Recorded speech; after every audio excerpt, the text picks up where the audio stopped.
బర్డల్ తన బృందంతో కలిసి ఒడిశాలోని కోనార్క్ సూర్య దేవాలయానికి చేరుకున్నాడు. ఇది సాధారణ పర్యటన కాదు. ఆ రోజు ఆయన గుడి లోపల వింత దృశ్యాన్ని చూశాడు. ఆ వెంటనే గుడి యొక్క గర్భగుడిని ఇసుకతో పూర్తిగా నింపేయాలని ఆయన ఆదేశించాడు. అలాగే 800 సంవత్సరాల కంటే పురాతనమైన ఈ గుడిని శాశ్వతంగా మూసేయాలని కూడా చెప్పాడు. ఈ రోజు దాదాపుగా 123 సంవత్సరాలు గడిచిపోయింది. కానీ ఆ గర్భగుడిలో ప్రపంచం నుంచి దాచాల్సినంత భయంకరమైన రహస్యం ఏంటి అనే ప్రశ్న అలాగే ఉండిపోయింది. ఈ రోజు మనం కోనార్క్ను శిథిలమైన ప్రదేశంగా చూస్తున్నాం. కానీ గతంలో ఈ గుడి సముద్రంలో ప్రయాణించే పడవలకు భయంకరమైన సంకేతం ఉండేది. ఈ గుడి మీదుగా వెళ్లే ఏ పడవైనా దారి తప్పేది లేదా సముద్రంలో మునిగిపోయేది. ఈ కారణంగానే పోర్చుగీస్ నావికులు ఈ గుడికి నల్లటి గోపురం అని పేరు పెట్టారు. పెద్ద పడవల్ని కూడా ముంచేసే అంత శక్తి కోనార్క్లో ఏముంది అనేది పెద్ద రహస్యం. ఒడిశా సముద్ర తీరంలో ఉన్న ఈ కోనార్క్ గుడికి 800 సంవత్సరాల కంటే ఎక్కువ చరిత్ర ఉంది. ఇది భారతదేశపు అద్భుతమైన వాస్తు శిల్పానికి నిదర్శనం. సున్నం, బరువులు ఎత్తే యంత్రాలు లేని ఆ కాలంలో మన పూర్వీకులు దీన్ని ఎలా కట్టారు అనేది ఆశ్చర్యం.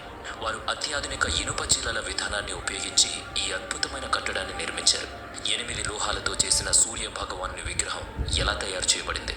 ఈ గుడి నిర్మాణం జరుగుతున్నప్పుడు 12 సంవత్సరాల వయసున్న బాలుడు తన ప్రాణాలను ఎందుకు అర్పించాడు? అసలు ఈ గుడిని ఎవరు నిర్మించారు? ఈ గుడి తన కాలం కంటే చాలా ముందుంది. సూర్యదేవుని రథం ఆకారంలో ఉన్న ఈ గుడి నేటికి ప్రజలను ఆశ్చర్యపరుస్తుంది. ఈ రథం చక్రాలు ఎలాంటి గడియారం లేకుండానే ఖచ్చితమైన సమయాన్ని చెబుతాయి. ఇదంతా ఎలా? మన పూర్వీకుల దగ్గర ఉన్న ఆ సాంకేతికత ఏంటి? ఇంతటి అందమైన గుడి శిథిలాల రూపంలోకి ఎందుకు మారింది? ఇది ఆ 12 సంవత్సరాల బాలుడి శాపమా లేదా దండయాత్రల కుట్ర? ఈ కథలో మనం కోనార్క్ సూర్య దేవాలయ నిర్మాణ కథను అలాగే శాస్త్రవేత్తల్ని ఆశ్చర్యపరిచే దీని అద్భుతమైన సాంకేతికతను గురించి తెలుసుకోబోతున్నాం.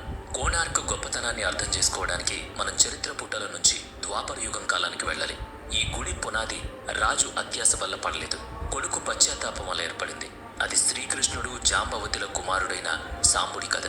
అతను తన అద్భుతమైన అందం, ఆకర్షణీయమైన వ్యక్తిత్వానికి ఆ కాలంలో చాలా ప్రసిద్ధి. కానీ ఆ అందమే అతనిలో అహంకారాన్ని పెంచింది. అతను తరచుగా ఋషులను, పెద్దలను ఎగతాళి చేసేవాడు. పౌరాణిక గ్రంథాల ప్రకారం నారద మహాముని సాంబుడి ప్రవర్తన చూసి కోపగించుకున్నాడు. అతనికి బుద్ధి చెప్పాలని పథకం వేశాడు. నారదుడు సాంబుడిని మోసగించి కొలను దగ్గరకు పంపాడు. అక్కడ అతని సవతి తల్లులు అంటే శ్రీకృష్ణుని ఇతర భార్యలు స్నానం చేస్తున్నారు. శ్రీకృష్ణుడు తన కొడుకును అక్కడ చూసి తీవ్రమైన కోపానికి గురయ్యాడు. ఆయన దీన్ని క్షమించడాన్ని నేరంగా భావించాడు. ఆ కోపంలో సాంబుడికి భయంకరమైన కుష్టు వ్యాధి రావాలని శపించాడు. క్షణాల్లోనే సాంబుడి అందమైన శరీరం వికృతంగా మారిపోయింది. అవయవాలు పనిచేయడం మానేశాయి. శరీరం అంతా బాధాకరమైన పుండ్లతో నిండిపోయింది. ఎంతో బాధ, అపరాధ భావంతో ఉన్న సాంబుడు తన తండ్రి పాదాలపై పడ్డాడు. తన తప్పు లేదని మొరపెట్టుకున్నాడు. అప్పుడు నారదుడు చేసిన మోసం కృష్ణుడికి తెలిసింది. కానీ ఇచ్చిన శాపాన్ని వెనక్కి తీసుకోలేడు. కాబట్టి సూర్యదేవుని శరణు కోరమని ఆయన తన కొడుక్కు సలహా ఇచ్చాడు. ఎందుకంటే సూర్యుడు మాత్రమే ఆరోగ్యానికి దేవుడు, చర్మ వ్యాధుల్ని నయం చేసే దేవుడు అని నమ్ముతారు. కటక మహర్షి మార్గదర్శకత్వంలో ఒడిశా సముద్ర తీరంలో ఉన్న మిత్రవనాన్ని తన తపస్సు కోసం సాంబుడు ఎంచుకున్నాడు. అక్కడ పవిత్రమైన చంద్రభాగ నది సముద్రంలో కలుస్తుంది. ఇక్కడే సాంబుడి 12 సంవత్సరాల కఠినమైన పోరాటం మొదలైంది. అది అతని జీవితాన్ని మార్చేసింది. ఆహారం, నీరు వదిలేసి తీవ్రమైన ఎండ, తుఫాన్ల మధ్య అతడు సూర్యుని కోసం కఠినమైన పూజలు చేశాడు. అతని తపస్సు తీవ్రత ఎంతో గొప్పది. చివరకు సూర్యదేవుడే స్వయంగా ప్రత్యక్షమయ్యాడు. వ్యాధి నుంచి విముక్తి పొందే వరాన్నిచ్చాడు. వరం పొందిన వెంటనే సాంబుడు చంద్రభాగ నది పవిత్ర జలాల్లో స్నానం చేశాడు. అతని శరీరం మళ్లీ మునుపటిలా ఆరోగ్యంగా, ప్రకాశవంతంగా మారింది. ఎంతో కృతజ్ఞతతో సాంబుడు అదే స్థలంలో సూర్యదేవుడికి గొప్ప గుడిని నిర్మించాలని నిర్ణయించుకున్నాడు. స్థానిక కథల ప్రకారం నదిలో స్నానం చేస్తున్నప్పుడు సాంబుడికి సూర్యదేవుని అద్భుతమైన విగ్రహం దొరికింది. అతడు అదే విగ్రహాన్ని అక్కడ ప్రతిష్ఠించాడు. దానినే నేడు మనం కోనార్క్ అని పిలుస్తున్నాం. కోణ అంటే దిశ లేదా మూల అని అర్థం. ఆ అంటే సూర్యుడు అని అర్థం. ఆ విధంగా కోనార్క్ కేవలం కట్టడం మాత్రమే కాదు, అది సాంబుడి భక్తికి, సూర్యుని స్వస్థత శక్తికి సజీవ సాక్ష్యం.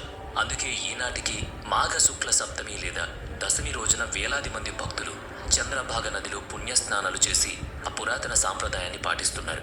అయితే ఈ కథ మనకు ధార్మిక గ్రంథాల్లో కనిపిస్తుంది. కానీ చరిత్ర ప్రకారం ఈ గుడి నిర్మాణం గంగ వంశానికి చెందింది. పూరి జగన్నాథుని గుడిని నిర్మించింది కూడా వీళ్లే. ఇప్పుడు మనం కోనార్క్ సూర్య దేవాలయం అసలు చరిత్ర, దాని రహస్యాల గురించి మాట్లాడుకుందాం.